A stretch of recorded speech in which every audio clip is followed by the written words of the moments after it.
هذه الذنوب والمعاصي التي نرتكبها ينبغي أن نتوقف عنها.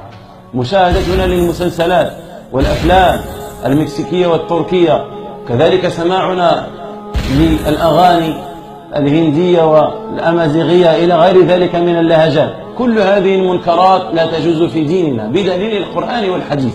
فلا تكذب على نفسك، حتى بدليل الفطرة كذلك، فطرتك تكره هذا، فطرتك تنكر هذا، فطرتك قال الله تعالى فطرة الله التي فطر الناس عليها، ففطرتك أنت تدفع هذه الأمور، هذه الأغاني وهذه المسلسلات وهذه الأفلام، كل هذه الأمور تدفعها، فأنت تعرف بأنها منكر، فقط ينبغي لك ألا تتردد في الابتعاد عنها.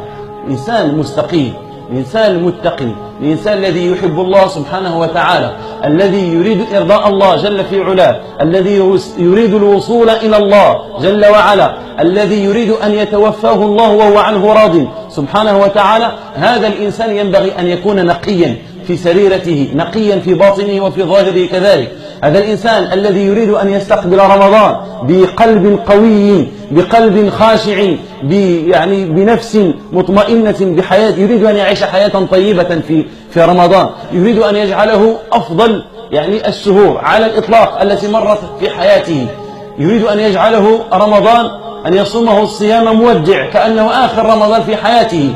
كي تصل إلى هذا وكي تحقق هذا ينبغي لك أن تتوب قبل أن تدخل في هذا الشهر، أن تتوب توبة نصوحا. ويكفي من الذنوب، يكفي من الاستهزاء والسخرين من الناس، يكفي من الغيبة والنميمة التي تأكل الحسنات وتملأ ميزان السيئات، يكفي كذلك من الكلام الفاحش التي نسمعه في الصباح والمساء من المسلمين، يسبون الدين ويسبون الوالدين وهكذا. كل هذه الأمور ينبغي لنا أن نوقفها. النظر إلى المتبرجات، النظر إلى العورات، الزنا والفاحشة والفساد، العلاقات غير الشرعية، إلى غير ذلك من المنكرات، النظر إلى المواقع الإباحية بالذات كثيرة جدا، ينبغي أن تتوقف. هجر الإخوان والخلان ينبغي أن يتوقف. الوقوع في الشرك وفي الشركيات وفي الخرافات والشعوذة إلى غير ذلك ينبغي أن يتوقف. إياك أن تدخل في هذا. ينبغي أن تستقبل رمضان بإيمان قوي وبقلب طاهر سليم، سليم من الشرك، سليم من الشبهات، سليم من الشهوات، بقلب نقي تقي طاهر.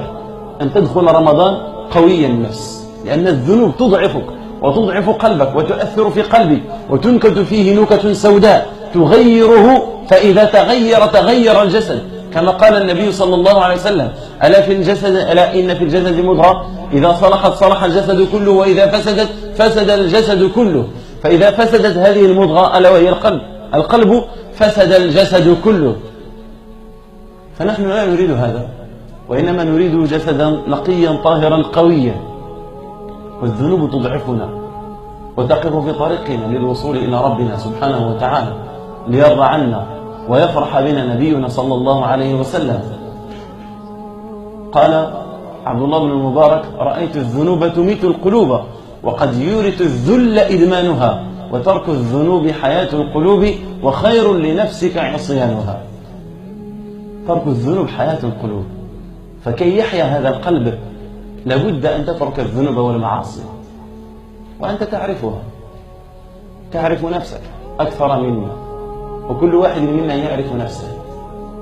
أن تتوقف، تتوب إلى الله سبحانه وتعالى